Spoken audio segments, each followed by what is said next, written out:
ఓం గం గణపతే నమః మహాపెరివ నమో నమః బాదామి బనశంకరి నమో నమః. ఒక శుభవార్త తెలియజేయడం జరుగుతూ ఉన్నది.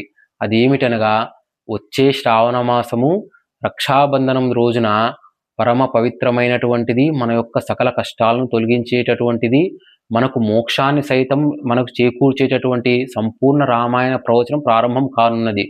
మన యొక్క శ్రీ శివరామ భక్తి టీవీ నందు ప్రతిరోజు కూడా సంపూర్ణ రామాయణ ప్రవచనము అరగంట నుంచి 1 గంట వరకు 30 నిమిషాల నుంచి 60 నిమిషాల మధ్యలో కూడినటువంటి ప్రవచనం ప్రతిరోజు కూడా జరుగుతుంది. ఇలా సుమారుగా మేము అనుకున్న లెక్క ప్రకారంగా 120 రోజుల నుంచి 150 రోజుల మధ్యలో జరుగుతుంది. ఇన్ని రోజుల పాటు. ఎందుకనగా ఎవరైతే ఈ యొక్క సంపూర్ణ రామాయణ ప్రవచనాన్ని వింటారో వారు మళ్ళీ రామాయణంలో ఉంటే ప్రతి విషయాన్ని కూడా తెలుసుకున్న వారు అవుతారు.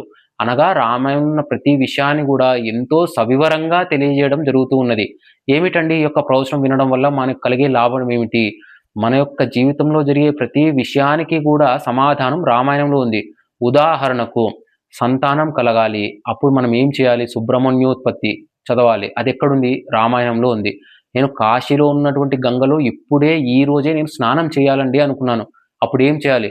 రామాయణంలో ఉన్నటువంటి గంగావతరణ ఘట్టాన్ని చదవాలి.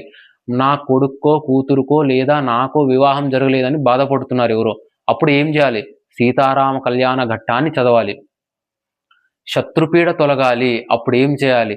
ఆ యొక్క శ్రీరాముడు వనవాస దీక్షను తీసుకొని 14 సంవత్సరాల పాటు చేసినటువంటి అరణ్యవాసాన్ని, తర్వాత జరిగినటువంటి శ్రీ సీతారామ పట్టాభిషేక సర్గను ఎవరైతే చదువుతారో వారికి ఉన్నటువంటి శత్రుపీడ తొలగిపోతుంది. నాకు ఉద్యోగం కలగాలి, శ్రీరాముడు పట్టాభిషేకం చేసుకున్నటువంటి శ్రీరామ పట్టాభిషేక సర్గను చదివినారనుకోండి, మీకు ఉద్యోగం కలిగి తీరుతుంది. ఏమండి నాకు ఎనలేని కష్టాలు, నేను ఇంకా భరించలేకపోతున్నాను, నేను ఏమి చదవాలి? రామాయణంలో ఉన్నటువంటి సుందరకాండను చదవాలి.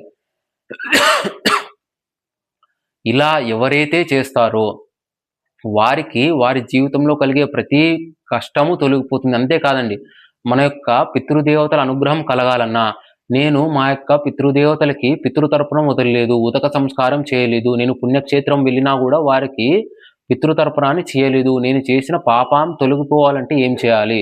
రామాయణం చదవాలి లేదా రామాయణం వినాలి. నవగ్రహ దోషాలు తొలగిపోయి నాకు పరిపూర్ణమైనటువంటి ఆ యొక్క శ్రీరాముని అనుగ్రహాన్ని పొందాలి. శ్రీరాముడు అంటే ఎవరో కాదండి, ఇది అందరూ రామ అనగా ఏమిటి?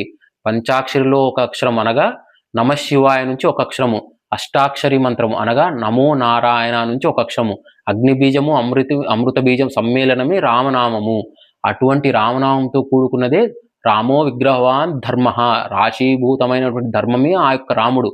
సకల వేద సారము, సకల శాస్త్ర సారము, సకల పురాణాల యొక్క సారము అంతా కలిపి ఒక దగ్గర చేరిస్తే అదే రామాయణము. అటువంటి పరమ పవిత్రమైనటువంటి ఆ యొక్క రామాయణ ప్రవచనము నిరాటంకంగా 120 రోజుల పాటు, అంతకు మించి 120 నుంచి 150 రోజుల పాటు జరిగే ఈ యొక్క సంపూర్ణ రామాయణ ప్రవచనాన్ని విని తరించి మీకు లభించవలసిన ధర్మపరంగా ధర్మబద్ధంగా ఏవైతే మీ యొక్క కోరికలకు తీరాలో అవన్నీ తీరేదుగాక.